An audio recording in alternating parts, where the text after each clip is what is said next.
इन अदालतों में एक स्त्री तराजू लिए हुए आंखों पे काली पकड़ अगर खड़ी हुई हो तो वहां आप न्याय की उम्मीद कैसे कर सकते हैं? क्योंकि धृतराष्ट्र की आंखों पर पट्टी बनी हुई थी, इसलिए धृतराष्ट्र कभी न्याय नहीं कर पाया। कैसे संभव है वहां न्याय मिलेगा?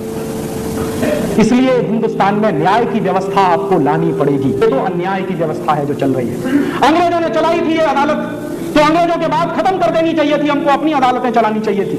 और सोचना चाहिए था कि अंग्रेजों से पहले 20,000 साल का 25,000 साल का ये देश है, तब कैसे फैसले होते थे। उस जमाने में फैसले होते थे गांव पंचायत में, गांव समाज फैसले करता था, गांव की अदालतें होती थी, सारे फैसले वही हुआ करते थे। तो हजारों साल अगर इस देश में ग्राम पंचायतें फैसला कर सकती हैं तो आज क्यों नहीं कर सकती? आज भी हो सकता, बशर्ते कि इस व्यवस्था को उलटने की जरूरत है। आत्मा उनकी अंग्रेजों वाली है।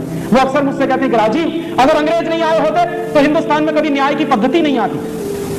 तो उनको मैं कहता हूं कि जब अंग्रेज नहीं थे तभी हिंदुस्तान में न्याय था, जब से अंग्रेज आए तब से अन्याय आया इस देश में। चंद्रगुप्त और चाणक्य के जमाने में कहा जाता है कि सबसे ज्यादा न्याय मिलता था। न्याय मिलता था तो न्याय की कोई व्यवस्था होगी तभी न्याय मिलता था।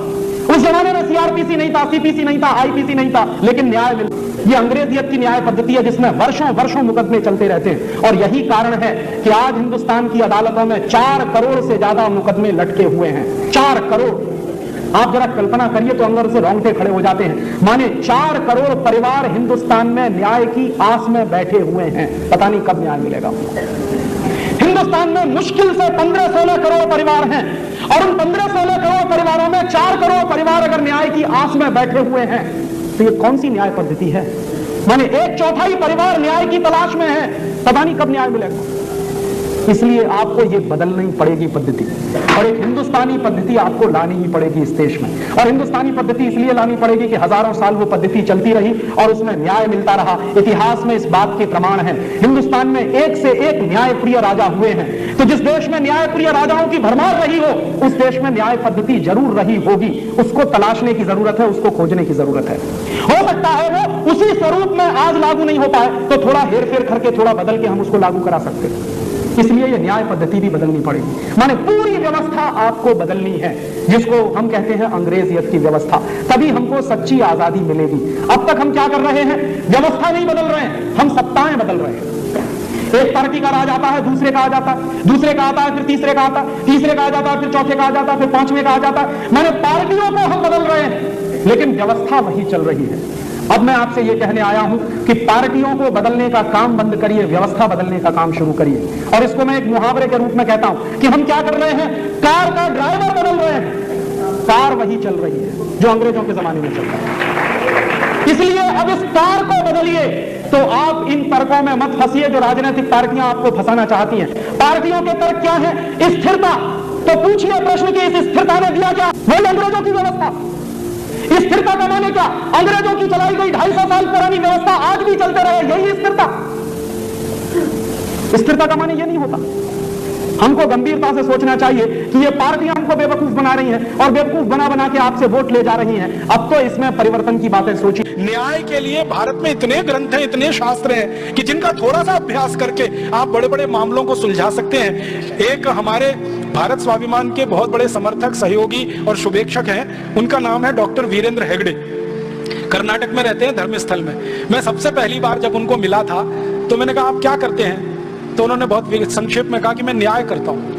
मैंने कहा न्याय करते हैं मतलब? तो उन्होंने कहा मैं धर्माधिकारी हूं, न्यायाधिकारी हूं। इधर आसपास के हजारों गांव के लोग आते हैं मेरे पास, अपने मामले लेकर आते हैं और वो मेरे सामने प्रस्तुत करते हैं, मैं उसमें न्याय देता हूं। एक तरफ वादी रहता है, एक तरफ प्रतिवादी रहता है। तो मैंने कहा आप किस आधार पर न्याय करते हैं? आईपीसी के आधार पर, सीआरपीसी के आधार पर, सीपीसी के आधार पर? तो हंसने लगे, कहने लगे ये न्याय तो मैं जिंदगी में नहीं कर सकता। मैं तो भारत में जो धर्म की परिभाषा है, जो नैतिकता की बातें हैं, उनके आधार पर फैसले करता हूं। वादी भी खुश रहता है, प्रतिवादी भी खुश रहता है, सत्य के आधार पर। फिर मैंने उनसे पूछा अब तक आपने कितने मुकदमों के फैसले किए हैं? तो मुझे कहा कि कम से कम 20,000 तो कर ही चुका हूं, उससे ज्यादा ही होंगे।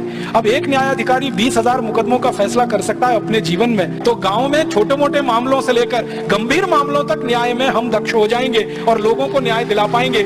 ये आईपीसी, सीआरपीसी, सीपीसी धरी रहे एक तरफ, हम तो गांव में न्याय व्यवस्था स्थापित करके स्वावलंबी हो सकते हैं, चिकित्सा में, न्याय में, उद्योग में, व्यापार में, कृषि में। और अगर सब स्तरों पर स्वावलंबन आ गया तो देश तो फिर खड़ा हो जाएगा।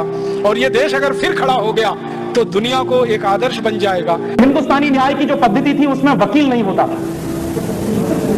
क्योंकि उसकी जरूरत नहीं थी। जरूरत इसलिए नहीं थी, आप मुझे बताइए सीधी सी बात कि अगर आपके ऊपर कोई अत्याचार हुआ है या मेरे ऊपर कोई अन्याय हुआ है तो आप अपनी बात को ज्यादा अच्छे से कहेंगे या आपका वकील ज्यादा अच्छे से कहेगा? ये जो अंग्रेजियत की न्याय व्यवस्था है, इसमें क्या होता है कि पहले आप अपनी बात वकील को समझाइए, वकील फिर अदालत में समझाएगा। आप सीधे क्यों नहीं समझा सकते? तो हिंदुस्तानी न्याय पद्धति में वकील नहीं होता था, ये वकील की व्यवस्था तो अंग्रेजों की डाली हुई है। मंदिरों ने, मठों ने इस देश के आधे से ज्यादा झगड़ों को अदालत में जाने से रोका हुआ है, आधे से ज्यादा। मैं हिंदुस्तान के बड़े बड़े संतों के पास जाता रहता हूं, अक्सर उनके यहां मैं भीड़ देखता हूं। दो भाई हैं, झगड़ा कर लिया, आपस में आ गए, महात्मा जी कुछ फैसला कर दीजिए।